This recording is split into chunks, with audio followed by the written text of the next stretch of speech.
I started numerous of business, recycling, automation, and it didn't work. Then you keep on believing you want to create something. That's Dato Davis Chong, co-founder of Solarvest, Malaysia's biggest solar company, valued at close to 3 billion ringgit. In this conversation, we break down the exact sales and hiring systems that has been the secret to their success. When Salaries come into opportunity, in the beginning I just want to help and I don't take anything for one year that I'm helping out that continue to scale that time from 1.3 million revenue. Eventually it becomes 13 million.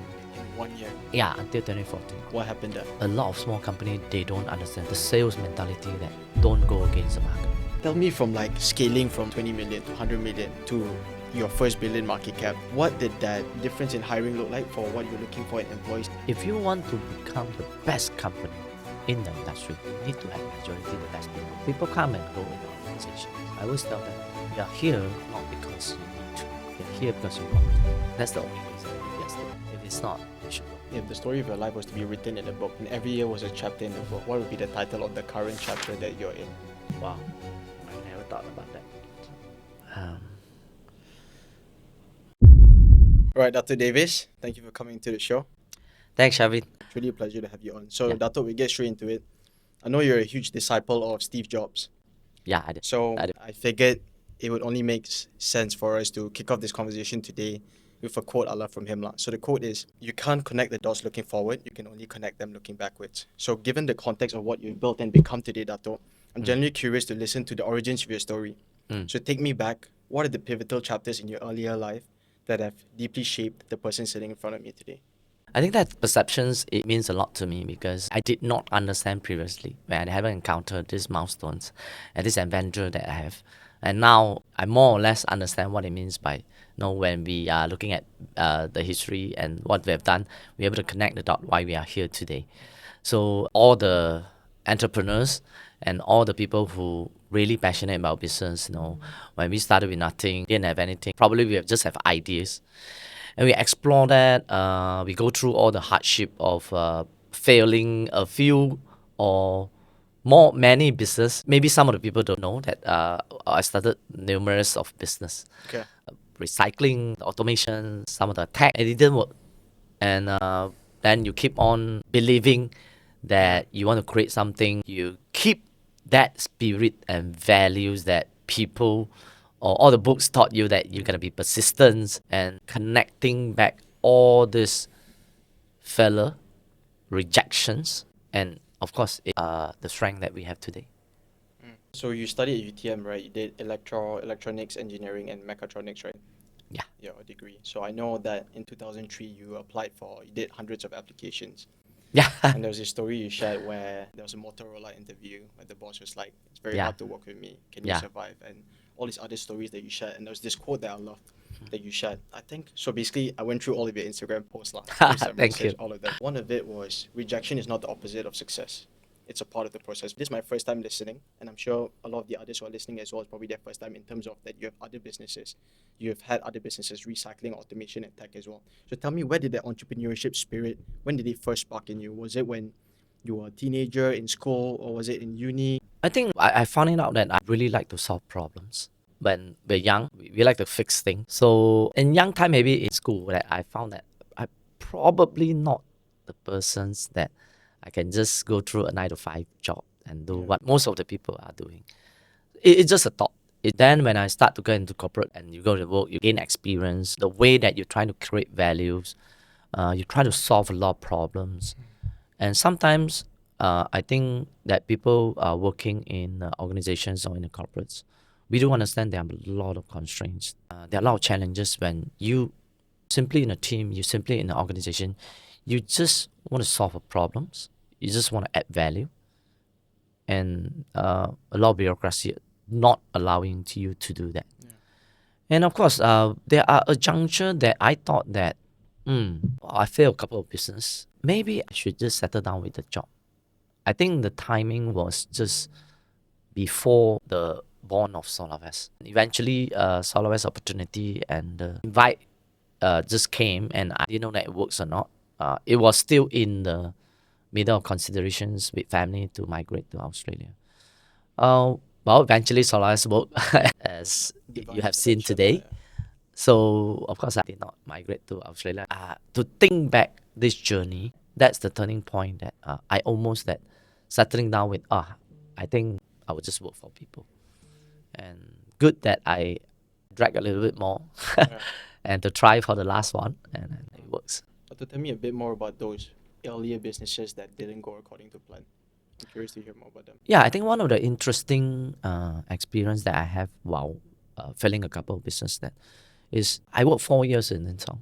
You get a lot of experience As and a failure analysis analysis engineer.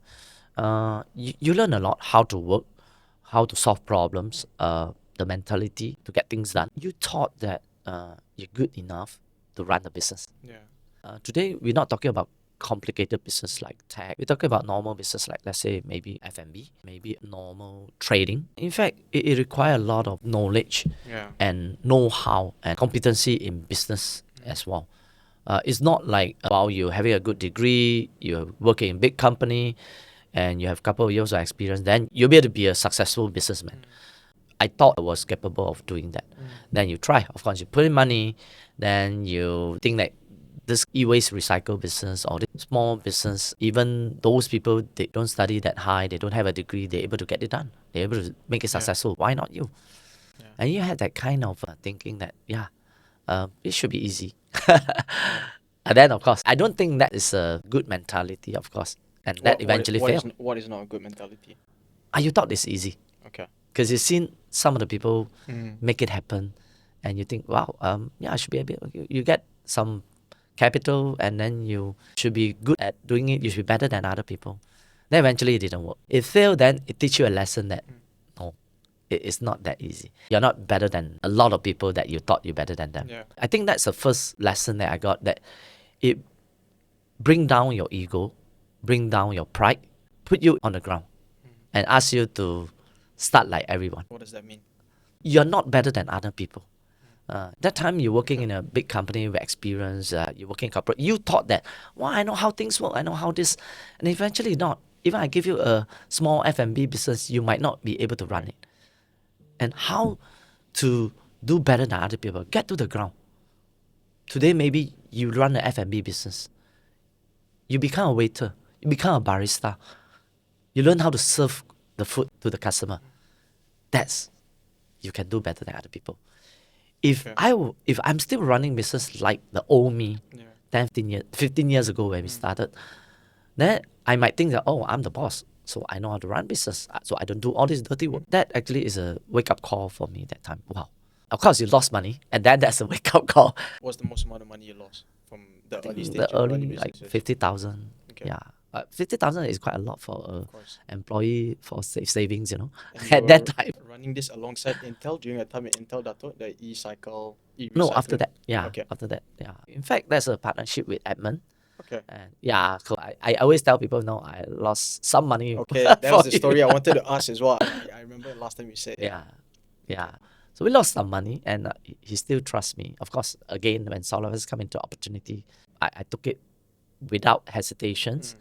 And I took it not because Solarvest is something will make me successful. Yeah. It's because my friend trusts me in the past, and I lost quite a few. At least, I think 2 times that we tried to do some business together. It didn't work out, and I'm the person who run it. And I need to take on the next one to repay the trust. Yeah. And of course, there's no promise. I wouldn't know that I will fail it again or not. That's how it worked out. So before we progress to the founding story of Solarvest, which I've been really waiting and really eager to learn more about, I know that you said on one of the podcasts that the way you ran Solarvest at the early stages when you're still a startup or SME was like no other SMEs in Malaysia. Because previously you had worked for 3 large MNCs and you had learned different things from those 3 stages of your life, and you implemented that large MNC culture and way of thinking and structure and systems into running Solarvest. So I think before we move to Solarvest, I think it's important for us to touch on those stories. So it was Intel, Avago, and Dell. Yeah. Let's start from what you learned at Intel. I know Intel was more the importance of employee and personal development, and then you're also systematic and structured thinking. But tell me a bit more about your experience at Intel.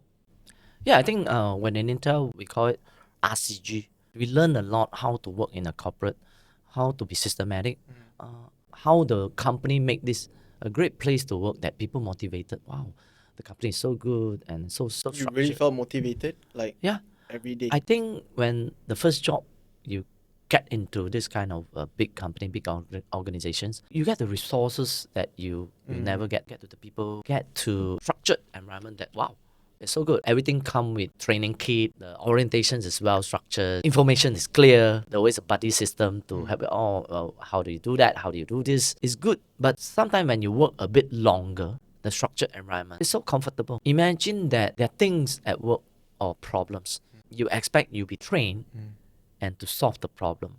And you'll be told step by step to solve the Best problem. known method, right? Yeah. That's what you call it. Does it work in real life? Doesn't, right? Because in real life, you'll meet a lot of problems that nobody teach you how to solve it.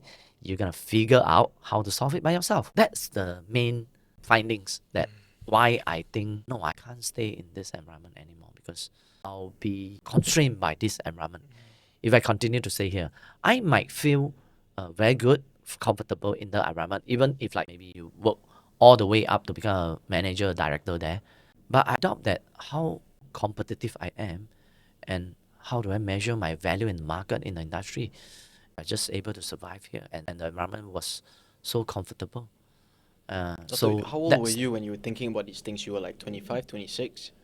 I think, yeah, it's about 20, 26, That's 27. such a young age, and you're already reflecting on how to be competitive within the industry and stuff like that. Well, one of the things that I need to be thankful to my sister is like, well, she encouraged me to read when I'm young, even in the university time. But of course, I don't think that I pick up so much in the university time. I only start to pick up, like, read more books about entrepreneurship, about people's success story. Maybe, yeah, during the working time that, because you want to figure out what actually you can do. So, too bad I don't have many mentors that I can ask. So the only way that's to read, to figure out by yourself by reading. And that train you the thought process. I think reading in a way as well. There's so many books written about history's greatest entrepreneurs, right, Dato? And that in a way, like you don't need a physical mentor. You can find mentorship through these books and stuff. To correct this a little bit, to my experience, of course, book has the best knowledge. I have a habit that I always give people book. I've given a lot of people book. And because that might be $1 million gift to you because they will change your life, change the perceptions, perspective that how you see things. It's never doubt that book is a good source of knowledge. Like Elon Musk says, you literally can learn anything by reading. Yeah. That's really true. But at a certain point, that you still need to know yourself more and have a good mentorship by real entrepreneurs. And that will give you great motivations and a two-way feedback. It's a different thing. Books is good enough to give you guidance. It's like a map. It's like telling you what to do, but you are not sure whether it's really work in the reality that I'm facing here, because that's a book. But versus another entrepreneurs, another mentors that they really give you psychological supports and really in front of you to explain the whole thing. I think it's still the best. More successful business people and entrepreneurs, and they found really good mentor. They really break through in their thinking and mindset. So at Intel, you learned the resourcefulness, how resourceful you can be at a large MNC, and the partnership and the guidance with the buddy system and stuff. And then Avago, you were 2 layers below Hock Tan, right? Yeah, at one time, at a point. And I remember you shared this story about how direct you really learned about that iron will that he had.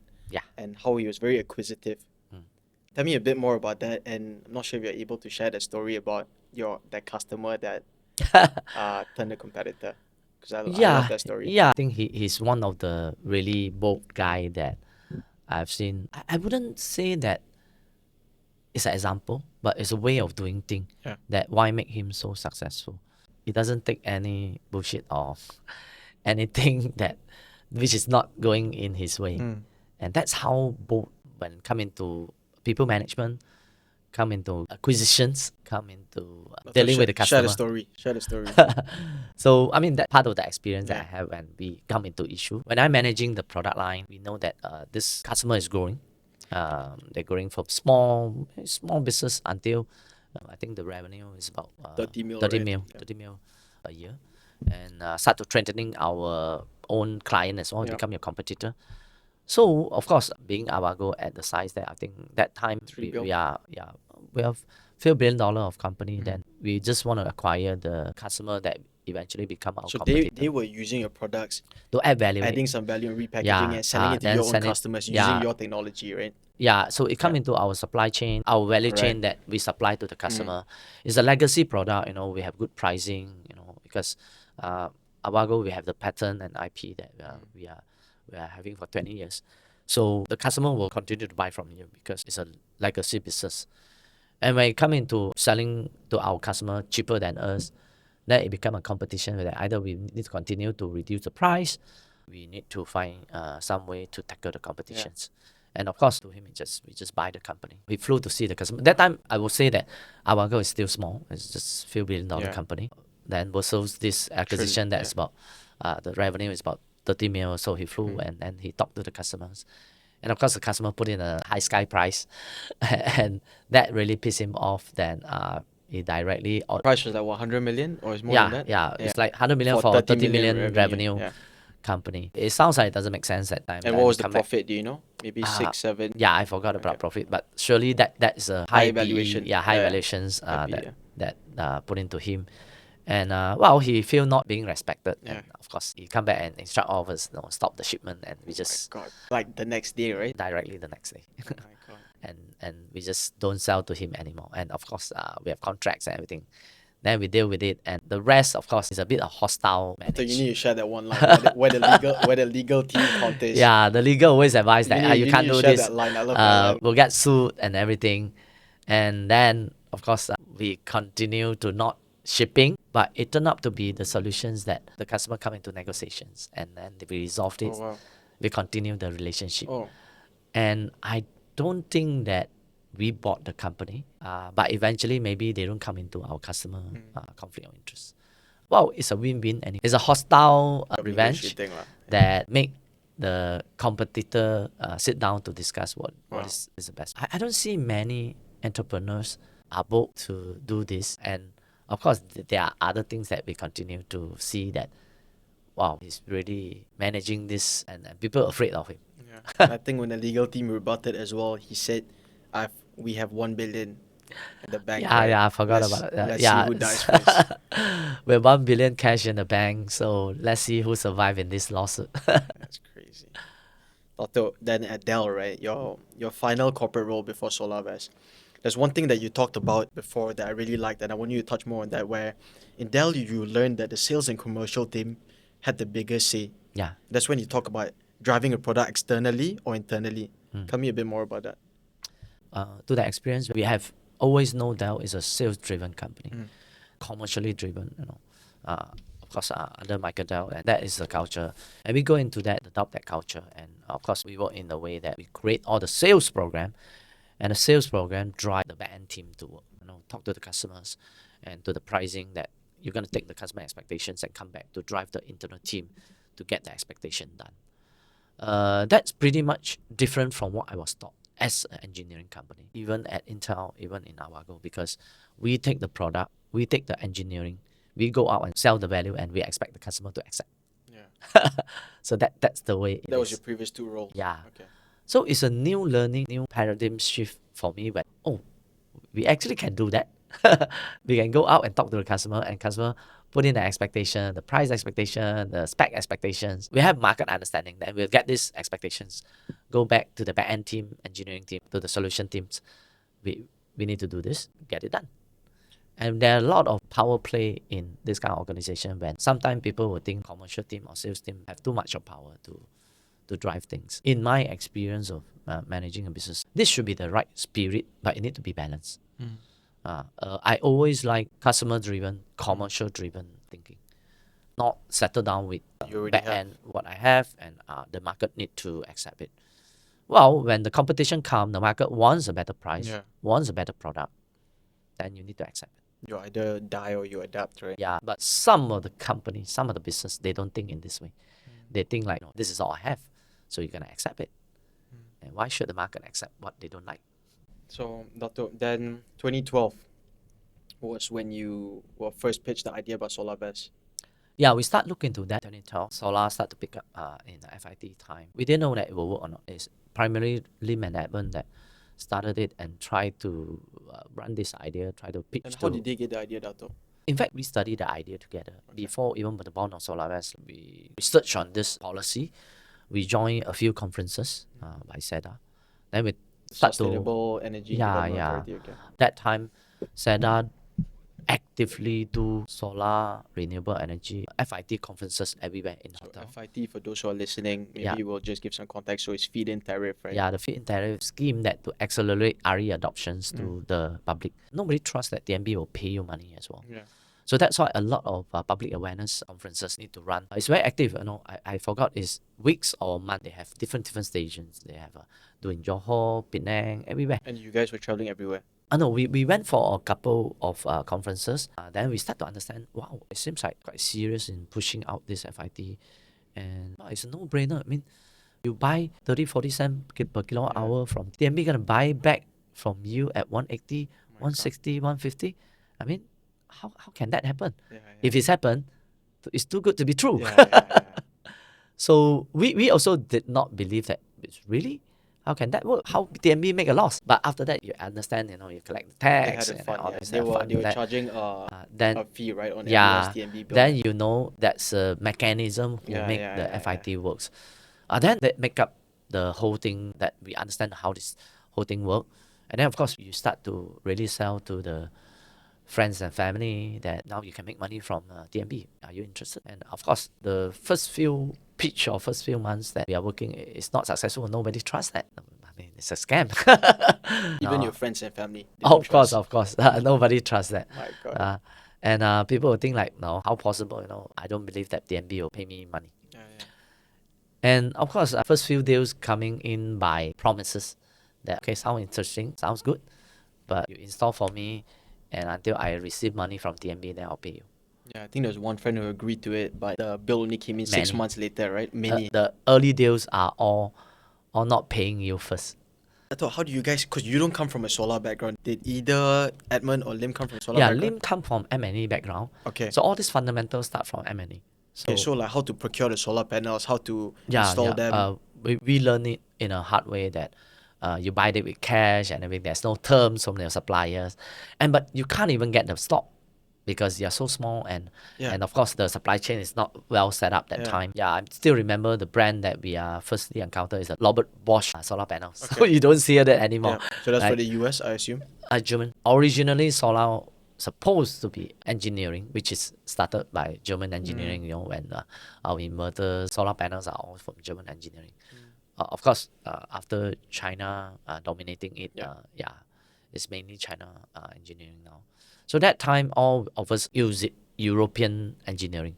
Nobody dare to use any China supply chain. And it's expensive, the term is bad, so you need to survive with that kind of condition when you're starting a small company.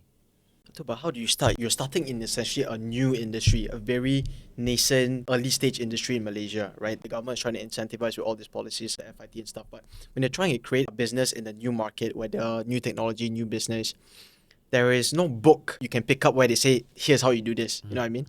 And also you can't hire people from adjacent industries because they're going to do things the way they're already doing, right? So you need to do something differently. So how did you guys plan out? How do you get in touch with get that solar panel? Okay, now we reach out to our friends and family. I think the first, of course, get the business to get sales. After we get it, I think we have certain friends and we know certain network. I think Lim know. They already started. And of course, I think they helped us in the beginning, help us to understand. And then, of course, some of the projects also, they let us to participate as a subcontractor. That to learn about how to install solar, how to design it, and how to manage it. And after a couple of projects, we start to learn more and start to hire people. And of course, Lim that able to structure all this out.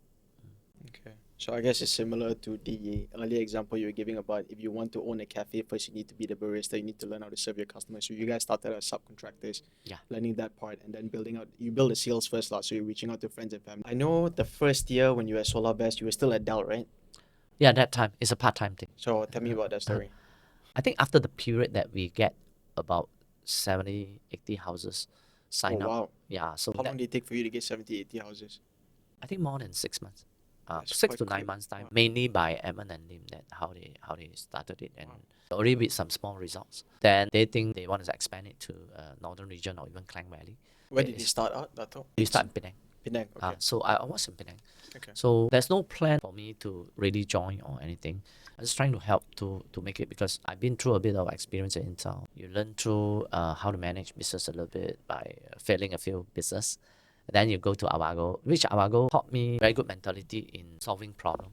You need to be very hands-on to your problem and sitting on top of things. And of course, I transfer to become marketing person and how to run marketing things, how to manage sales pipeline and all these things. Then eventually they think that I can help out a little bit, how to expansions, how to structure the business, how to do marketing slides, how to design a sales pipeline for our business. So we're starting by doing all these fundamental things to put into the business. And then the first thing when I joined, I would say come in to help is rebrand the business. What do you mean by that? That time we have no Solarvest. Okay. There's a Atlantic Blue as a company name. Okay. Yeah, and everybody think that this is a seafood company. Okay. So Oh, so I didn't know that. then we got into first project that if we want to scale it up, to make this a real business, we should consider to really make a proper branding, company name, and all these marketing collaterals. We engage a brand consultant, then eventually Solarvest name come. What does the brand consultant help with? Oh, Just the yeah, naming? no, we run the business visions, Oh, missions, wow. and Okay. put the tagline, and of course we run the whole branding exercise. Then we keep Solarvest name until now. Because then the other things also set up all this sales pipeline process using CRM, set up a sales and commercial team, and then working with back-end team, engineering team, that how we structure organization together. Continue to scale that time from I think 1 point something million, 1.2, 1.3 million revenue a year that I'm helping out, then eventually it become 13 million. In 1 year. Yeah, I Wow. think it's around 1 year. Was that 2014, I assume? Yeah, until 2014. Okay. Because in the beginning I just want to help and I don't take any pay for 1 year. Yeah. I think there was a story that you were also, because your previous salary at Dell was like 12K or something, right? No, it's less than 8, 10K, but 10K. but lean management is taking lower than that. Yeah. I think that I'm coming in to help. I don't think you all can pay me the rate that you pay yourself, right? It's not supposed to. So I'm not sure that I would make things work as well. So I'd rather come in to help and see what is that going to work out? To that also, I think you take a couple of experience from past failing experience, that are you better this time? Yeah. Have you improved? Or you are still the same as previously, you thought you can do it and you thought you're able to manage, because of your corporate experience, it doesn't make sense that you're able to manage small businesses. Yeah. And that's very true. That's the doubt that I will have. So I rather let me try it out to help, rather than I straight away asking for, Prove yourself first and then you reward yourself. It's one of the spirit we still maintain here. Dato, I remember there was a story where the first time or the first day I think you were at Solarvest, you had a meeting at KL with one of your main inverter suppliers, right? And I think you guys met at Sold Out. I think it was Sold Out or something, and you stayed at Best View, this budget 3-star hotel, and you shared. We used to. You got an add-on bed. Tell me, were there any memorable stories? Because I think a lot of people see the Solarvest now that it is today, right? Close to 3 billion ringgit market cap across 7 countries, if I'm not mistaken. Yeah. You guys have presence. But the early days is people don't see that. Yeah. Right? Share maybe some memorable stories from the a lot of memories, like early travel days down to KL when we don't have office. So your office was in Penang, right? Yeah, but we are trying to expand down to KL. Yeah. We don't have office, but we really trying to do it. So maybe 3% or 2% travel together with M&A. You need to share room. That time I remember the hotel or the motel is like 80 ringgit or 100 ringgit only. And we always share room that 3% or 2% one room. At anywhere that we end our day. There's no fix. Okay, you're going to end your day in PJ, then you stay in PJ. You're going to end your day in Puchong, then you stay in Puchong. Wow. But because easily you can get a lot of all this motel, right? That has been going on for, I think, at least 1 to 2 years that time when we are exploring KL market. In fact, you don't feel that it's difficult because things are running so fast, things are moving. You don't feel that, wow, it's hardship. No, nothing. Because you get things done, then you go back to Penang, to Alostar to continue to deliver things. And then once in a while, you need to come down. And the early days that we hire an engineer, once we start some of the project, we don't have an office. I borrow my friend law firm a corner in like a shop Paprika. lot. And I'm sure the friend, if I listen to this, she still remember that she borrowed a corner in the law firm for our engineer to What's sit your there. friend's name? Irene. Irene, okay. Yeah. So it's a good friend of our secondary Form 6 friend that they have. They help us. I mean, we meeting a lot of good people along the journey that helping us, to where we are. Certainly is a good memory. It's a nice memory to have. And I remember the early days, there was a story where because of the location of your this one, there are people who were skeptical. So you guys will be looking at your watch. If someone showed up, they would probably most likely get the offer on the spot, Correct. right? That's how we hired people in the past.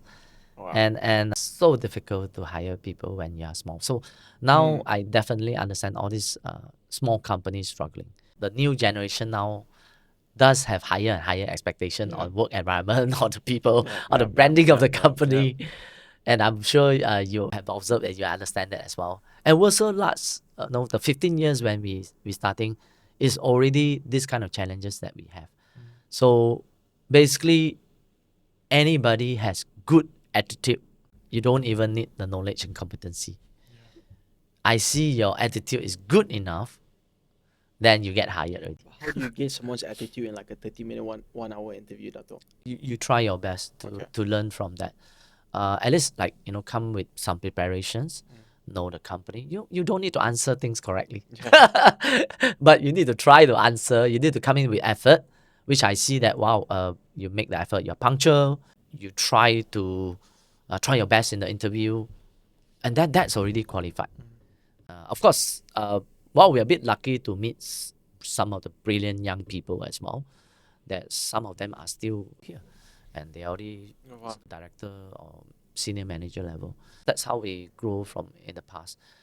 And in fact, one of the experience that I want to share is because I'm from conventional corporate offices, so it's a very boring office that we have now. Everything cubicle structured, so it's not fun. Then until I think in certain years, we start to have the culture of co-working space, right? Then to this kind of office that we have, we see co-working space is very interesting and it's very energizing. So we try to copy some of the co-working space that to give those new joiner or young people like, you work in a big corporate, you get good benefit and all this. But the environment, the culture, sometimes is very boring, very structured. So in here, with the first office that we put up this concept in Penang, that of course we have a small bar, we have couch, we have ping pong table, we have rest area, More we have welcoming open lah. space, and then we have different decorations to make it more young and energetic. And that actually impressed quite a number of people that come to interview. Wow, it's a small office, but they come in that, the culture looks very inspiring, very positive. The vibe is good. It makes us able to recruit a lot of people. One of the way to differentiate. The environment, the atmosphere. That's one way to Yeah, do it. yeah. I want to touch on something you talked about earlier. The first year where you fully committed to Solarvest, the revenue went from 3 million to 30 million. What happened there? How did you make that happen? 1.3 million. 1.3 to 30. 1.3 to 13.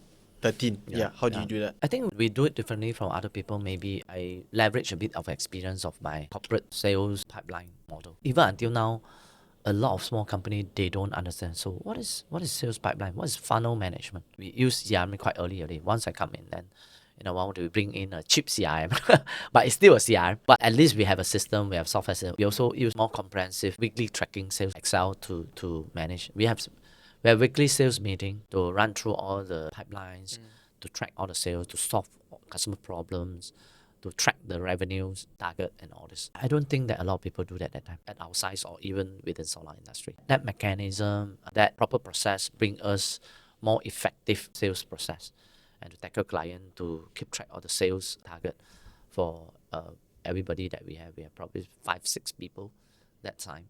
So it bring up the sales revenue and it track our progress more effectively.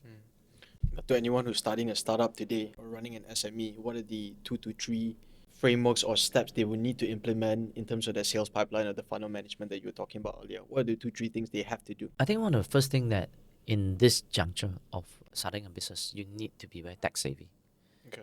If you refuse or if you are slow in tech adoptions, you will lose your competitiveness.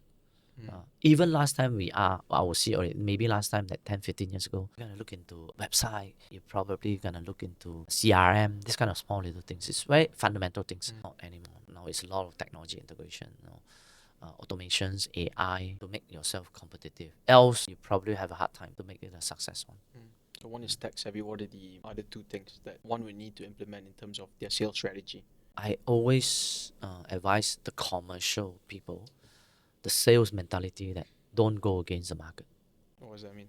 When you talk about a product development, solutions, price competitions, trend of the technology, you need to be very sensitive to how the markets goes. You cannot be too conventional thinking like, oh no, this is the way that how we develop product, this is the price that we can do. Well, when there are competitions that beat the price, and that's the market competitions, then you need to find way to manage the cost or manage the process to be more effective, to make yourself competitive. If you're so stubborn or refuse to Adapt to the tackle, market needs. adapt the market information, or not sensitive to the market, you will eventually lose in the competition. I always believe that to be competitive, you need to be customer oriented and market sensitive. Then only redrive out your back end solution, your cost management, your process, how to tackle the competition in the market. Then you'll be safe. In terms of how you started building your end customer segment, you started with residential market, right? You didn't go into CNI because you guys didn't necessarily have the track records. Are you trying to own a niche market, or are you trying to compete in a broader commodity market? I always used to think that, wow, differentiate for the competitions and try to win a certain market share. 20, 30%, 30, 40% is really a huge win for businesses. Well, of course, by reading that philosophy, that mentality, you only able to understand why certain business they can grow so big and they can be so successful, because they really use technology and use certain IP to differentiate so much till they can almost monopoly the market. That is a different level of thinking, that to really capture the whole global business by that kind of mentality. I don't think that will apply to our business, because our business is quite commoditized end of the day. Might not be good to be that monopolized. But I think in the book that it said it's not monopoly by regulation, it's monopoly by tech differentiations. What's the difference? So example, Google search engine. Are you allowed to use other search engine? Yes.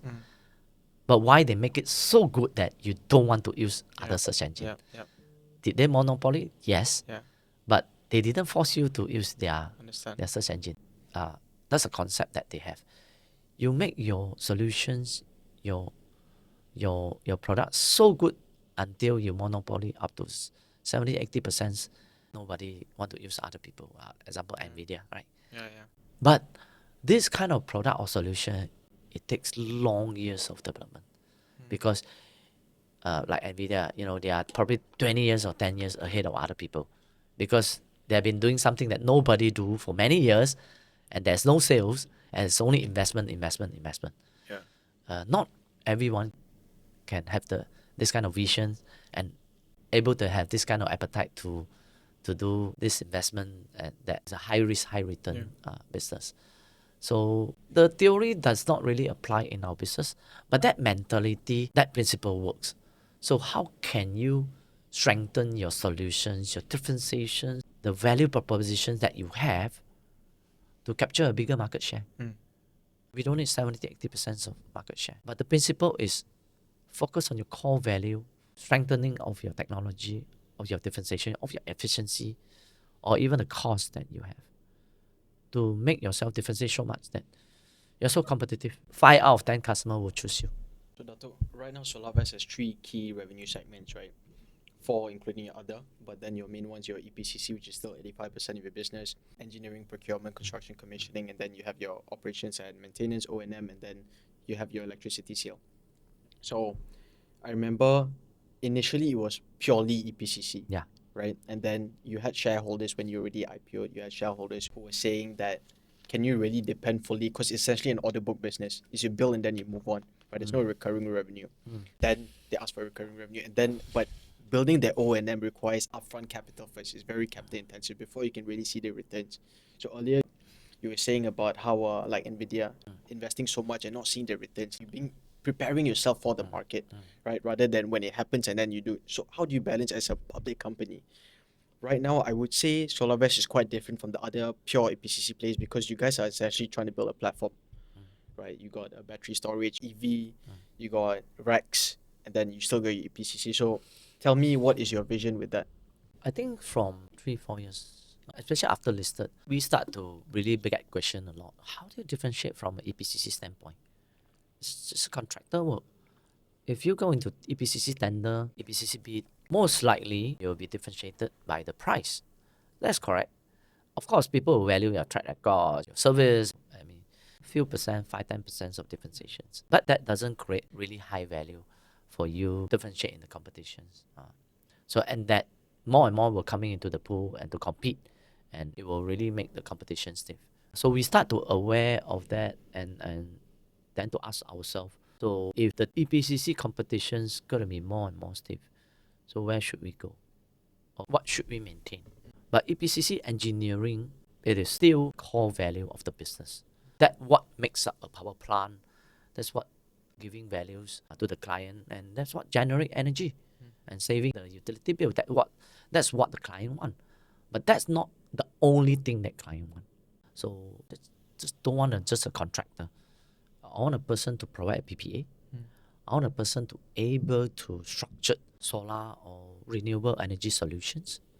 So the more that we think, so when customer want a solar solutions, sometimes they want CapEx, sometimes they want PPA, sometimes they want you to help to finance it. Sometimes they want you to put it as a B2B solutions to their asset. What does it mean, B2B solution to the asset? It's like if they own the factory, Okay. they want to use this factory also to sell solar Okay. energy to the client as well. It can be Oh, wow. further than solar. So what do they need? Down the road, with all this technology integration, they might need energy efficient equipment or solutions. They might need battery storage. They might need EV charging as well. And they might need to sell their racks or buy the racks or carbon credit as well. Of course, there's green hydrogen that's even more further. So all these integrated solutions, the ecosystem that building energy transition business is building a bigger value than just providing solar. Yeah.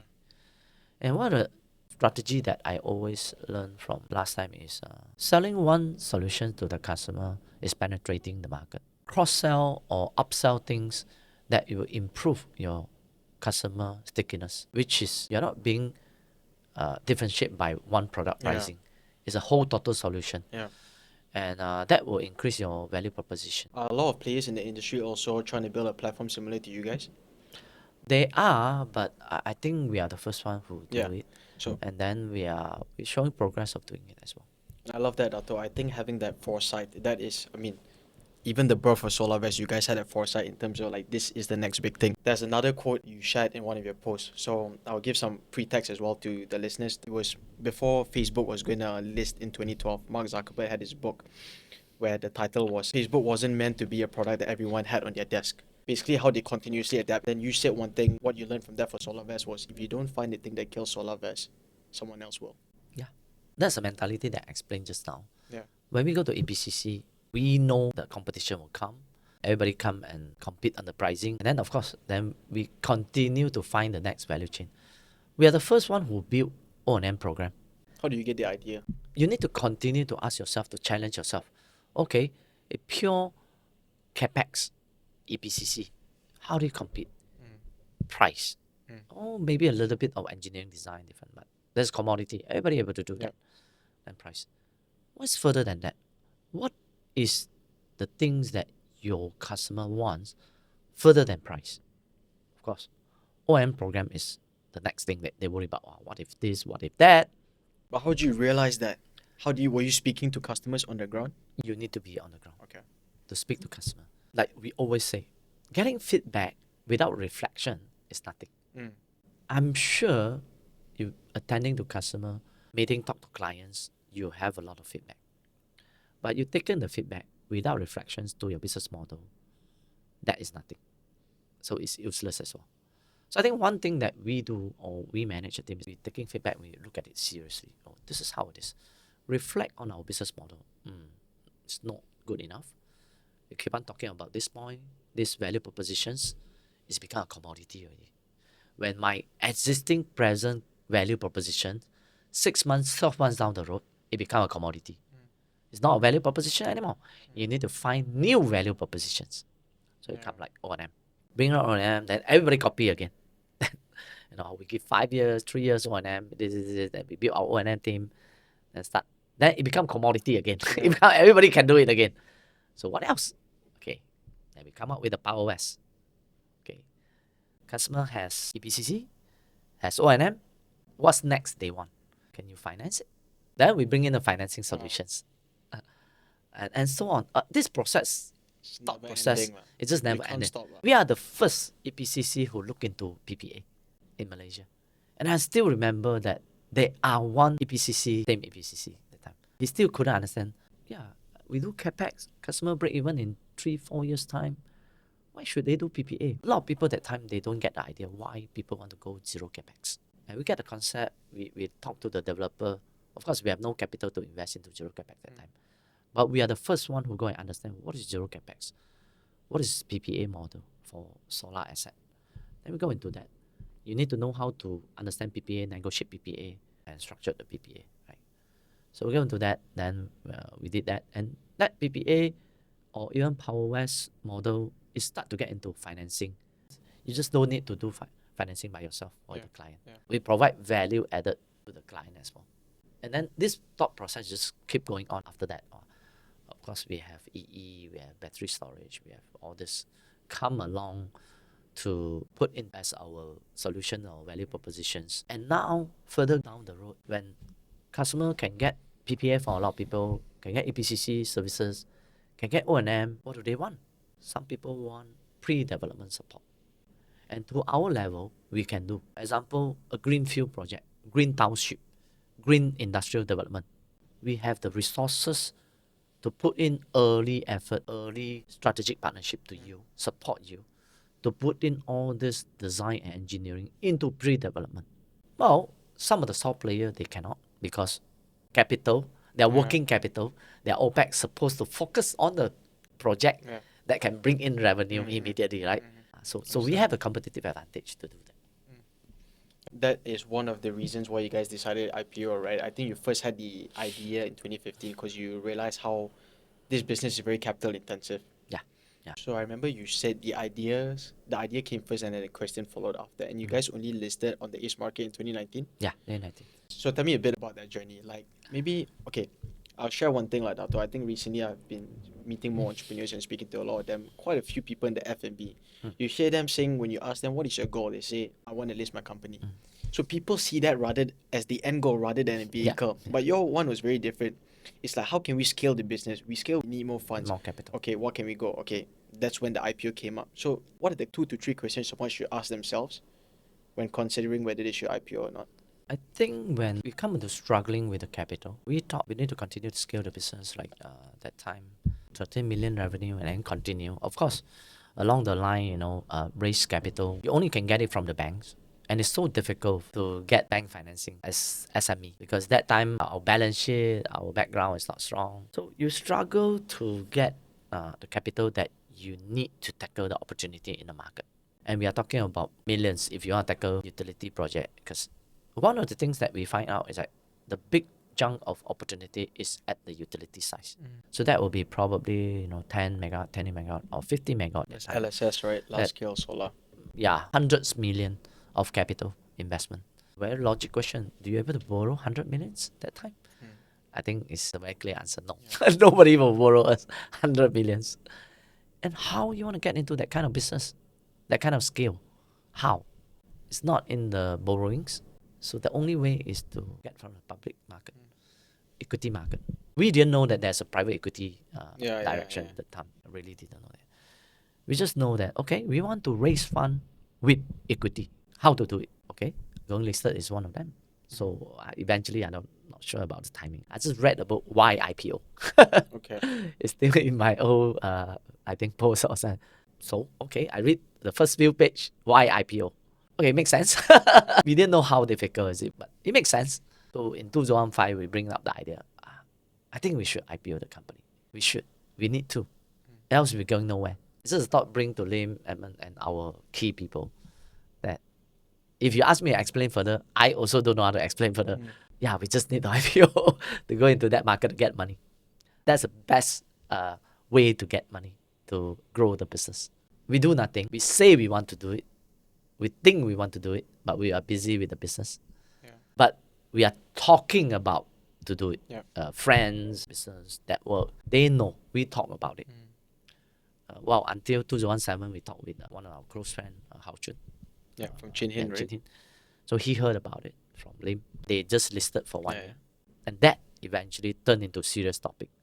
Okay. I heard you all want to list. How do you meet him? Chin Hin? They are our clients. Okay. Very close with Lim as well. This part of the story tell us like, when you want to do something, you have a directions to do it. Even you don't know how to do it, you actually need to let people know that you're heading there, Yeah. that you're going there. And the positive attractions will come to you when you meet the right people. You really believe that? I believe that. It's how I get into here as well. Because I always want to start my business. I always explore about green technology things, and Edmund know about it.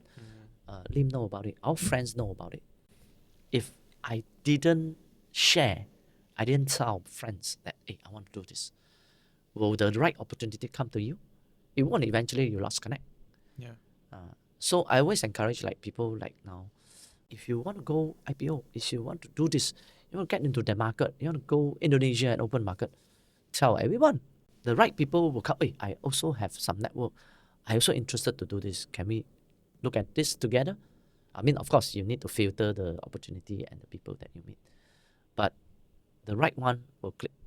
Yeah. So eventually, it will become a serious topic, and the whole plan makes sense.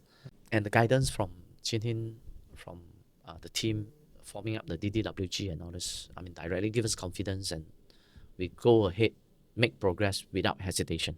Else before that, by ourselves, we always hesitate Yeah. hesitate to find merchant banker, hesitate to hire a chartered accountant.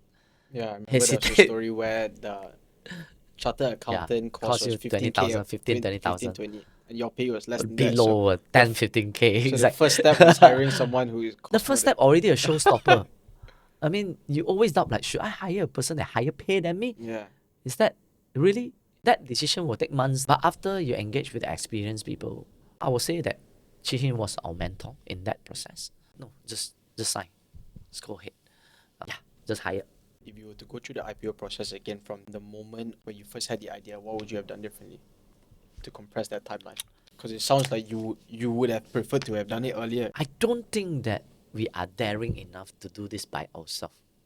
And it's also not too sure if we do it by ourselves, we'll be successfully able to land the listing as well. Because I saw some people fail.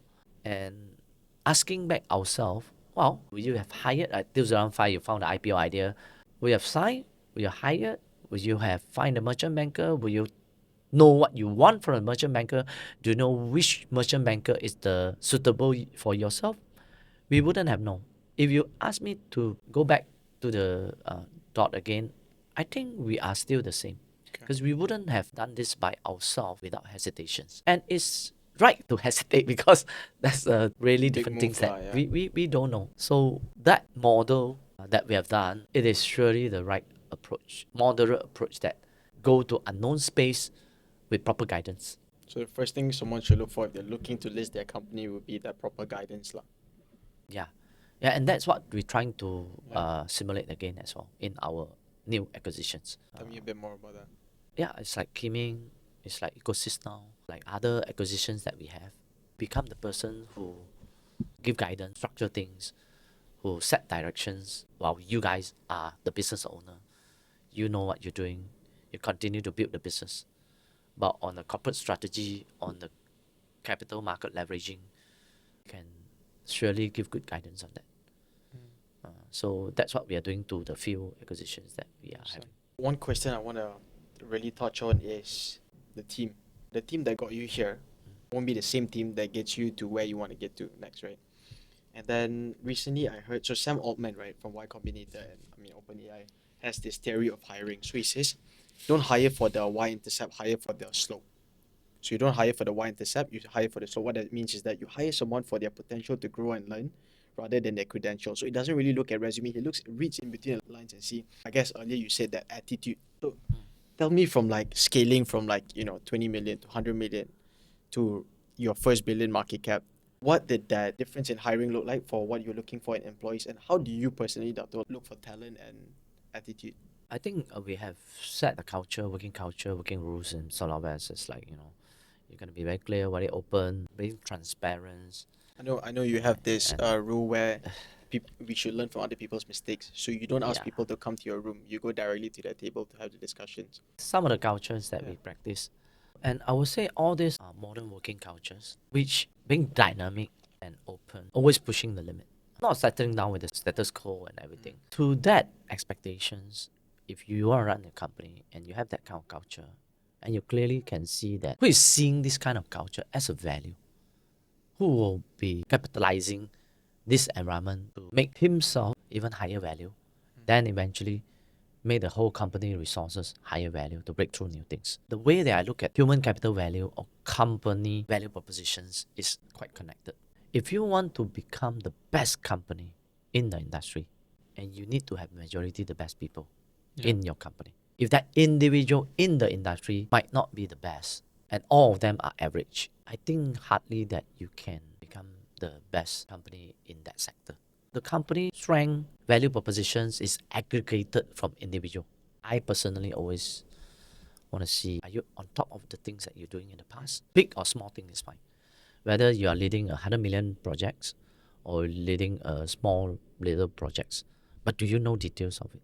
Are you on top of this? And then of course, are you showing the spirit of never give up, really fighting spirit? I always like people to be passionate of life or things that they are doing. One of the way to screen through people that they have passion of doing things is, do they have hobby? I like to ask this question. I mean, what are you doing normal time?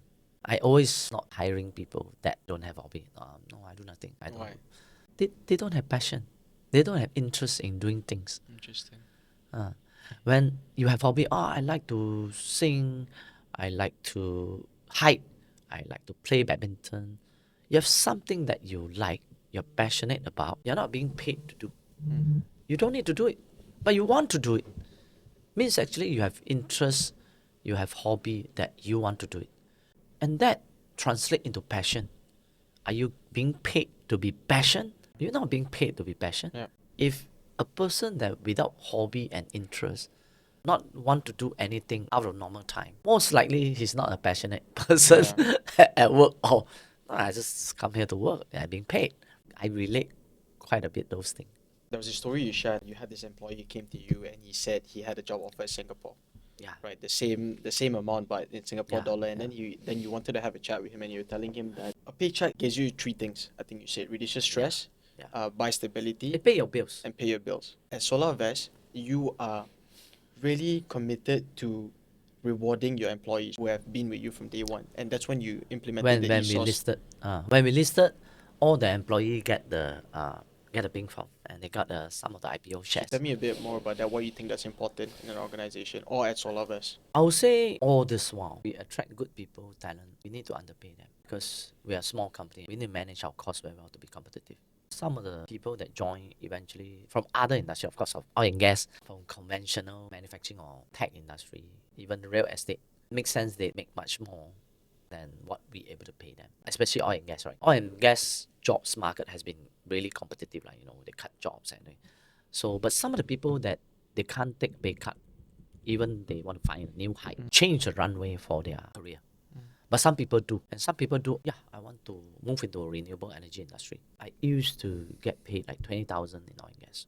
They can take 15, they can take 14, they can take 10. When I see that, I really appreciate that kind of courage and that kind of bold move that they're willing to sacrifice for the next career that they want to pursue. And that's how we repay them when we IPO to the early sacrifice that they have. Even now, we keep on improving our base scale to be more competitive as the industry, as our size of the company. So I would say we have less problem right now. But in the past, I have a famous questions that before we IPO when we hire, the people I like, the people I see as a talent, I'm very sure that they got higher pay than what I can pay them. So end of the day, when the last recruitment question is always, how much are you willing to take the job? Because the pay that you put into the expected salary, I won't be able to pay you. I mean, like the lowest, you mean? Yeah, the lowest. Okay. I always get that question. Of course, a lot of recruitment fail because those people, they don't take on this kind of sacrifice. There are people who take on this kind of sacrifice that they drive out. I have my house to pay, I have a car to pay, I have this. At least I need 8K a month. Good enough. And when this kind of people, this kind of hiring come across, it's always a successful hiring. Always. 100%. What do you think that is? Because They're willing to take a hit and they're willing to come on board with sacrifices. And this kind of people will deliver. No doubt. Dato, you said this in one of your posts, the only way to see a breakthrough is to explore unknown spaces. The day you still know what you're doing and feel secure about your next steps, you're ordinary. Yeah. Right? I'm not sure if there was a correlation here, but you did mention this in one of your posts, but you're inspired by Steve Jobs' trip to India. And I know you made a trip to Latin America. Was there a correlation there? Was there a reason why you made that trip? Was A little bit. I mean, it's not directly correlation. I think you try to find out what's the next destinations. I still think India is a very good location for soul searching. Why? Have you been to There's a India? lot of amazing places, a lot of life inspirations you can go to experience. I mean, it's also life experience and inspiration always come from hardship, right? Yeah. You see how difficult is this. Yeah. So I think that will make you learn a lot of things. Life inspirations can also come from Latin American because I really try to learn how to chill and make things successful. I have a problem or tendency that wow, it's so tense. Yeah. It's so difficult to get things done, to really deliver. Yeah. Latin culture give me a perspective that everybody's happy, everybody's chill, but they get things done. They're happy. So how could you do that? Yeah. How could you do that? I still not that level. Like one of the leader that I follow, Richard Branson. I try, but I I struggle to be like him. Wow, he's so enjoy, so fun, but his business is so successful. Leadership style is very chill, and of course, Tony is one of the example as well. I respect different style management and different leadership, and I always admire those people can do what I can't do. You talked about we learned the most through hardship. Tell me a point in time throughout the last 14 years building Solarvest where you went through a really difficult period that maybe even the people closest to you or even your team didn't necessarily know. Yeah. That you never really talked about before, yeah. Because I think why this is important, Dato, for anyone who's listening is because a lot of the news and the information we get from social media, right? Or what do people share on social media? More often than not, it's the highlight reels. So I think about a lot of business owners out there who are starting and they're feeling stuck, especially whatever stage, like whether it's the early stages, middle stage, or they're really trying to scale. They probably feel like they have nowhere else to look, that they can't relate with anyone because everyone keeps posting the highlight reel. I really want to hear a time where during your journey in Solarvest where you went through something really difficult that not many people know about. I think one of the things is the loneliness that you have. It might seem like you have a lot of people in a team, people around you, your friends, but being the entrepreneurs or the positions that you always need to strive for new perspective, keep on reflecting and keep on moving to the new space. You need to go along with loneliness because you have a lot of questions, a lot of why you can't even explain to other people. You can't. You can't doubt and you can't complain. The worry that you have, it doesn't make sense. And then you need to swallow it within yourself. It's not about how challenging is a business is. The stress, the things that you keep on evolving, thinking, that will worry, and most of the time, and nobody able to give you an answer. You need to have the mental strength to handle that thunderstorm within yourself. It's quite true for every business owner, no matter it's an SME or it's a listed co. What was the lowest low? Like, what did it look like? If I was maybe a fly on your wall, right? What would I have seen? Like, you coming back home, like, what did it look like? Maybe it was a period of 1 week or 2 weeks. There are times that you are within yourself, you're thinking about all this stack of problems, Yeah.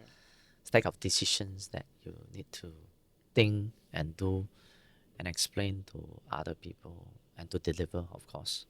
And that amount of stress that you're having, you can't actually show it out because end of the day, everybody looking at you as a leader to You get have a things done. reputation to. Yeah. If you want to be a great leader, that the company rely on you. I mean, you're gonna be the most reliable person to do that. You said on one of your posts, to see the big picture, you can't focus on the details. In the last 10 years, those who failed either focused too much on high level strategy without solving problems or were too buried in low level problems with no strategic thinking. Tell me a bit more about that. Getting details hands on versus strategic thinking, big picture player. It's a two different skill set. Okay. And we need to have both. I think I learned from Dato Idris Jala. It's a helicopter view. Yeah. Hair, right? HAIR. So I like that exactly what it means. You need to be able to stand at a height to look at the big picture, Yeah. understand why things are structures, why this and that, to have a view. That's how you become a strategic thinker. But it doesn't mean that you don't need to know the details. At certain time, certain situations, you need to go down to understand the details. So go to example like a project management. If you are high up in a project director or C level, I surely don't expect that you know every details of single projects of all this. Yeah. When things are good, let the people do the job.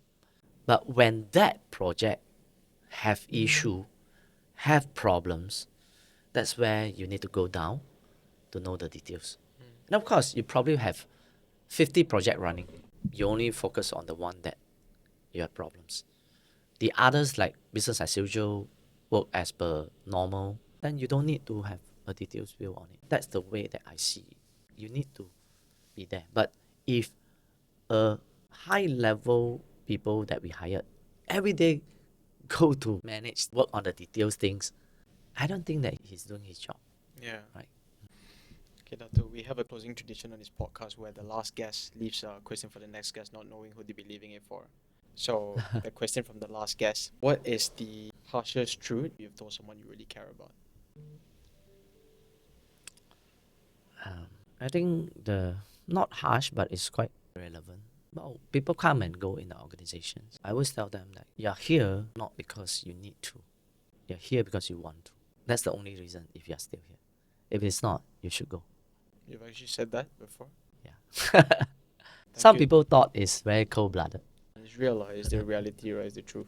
Well, thank you, Dato. I think we've spoken for 1.5 hours plus, but really Thank you. enjoyed sitting across from you. I think when you've built something at the scale that you have, of course, with your other two co-founders as well, Edmund and Lim, there's so much of wisdom that you gain along the way compared Yeah. to if you had worked. Imagine if you were still at Intel 20 years, you would have climbed up the ladder, but your ability to think creatively and innovatively and do things different, you would have been that same Dato Davis, right? But I think, the amount of wisdom I can tell that you have shared today is because of that journey. You're someone I can tell who constantly strives to be better. Yeah. How to innovate, not just from your business, but yourself even. I think end of the day, especially COVID, after COVID, you evolve to what kind of life that you want. I mean, of course, it's also related to back to business sometimes, but you work on your life. If your life want to break through things, want to create a community, want to really transform things in your life, then you can use your business to. And I think in the past we only think about business. Maybe recent few years we think about what kind of life that you want to transform. Example, transform Malaysia home real estate industry to be green, and everybody can use EV charging is so useful, and all this using cheaper energy. It's got me very inspired when electrification. Like some of the project where we do, we provide electricity to the people that they don't have electricity for years. That is life changing, and we want to build the business until we have a lot of capacity to change somebody's life. What does that matter to you? Well, inspirations. I would say that's how it motivates us. Why you need to work so hard to build a bigger business?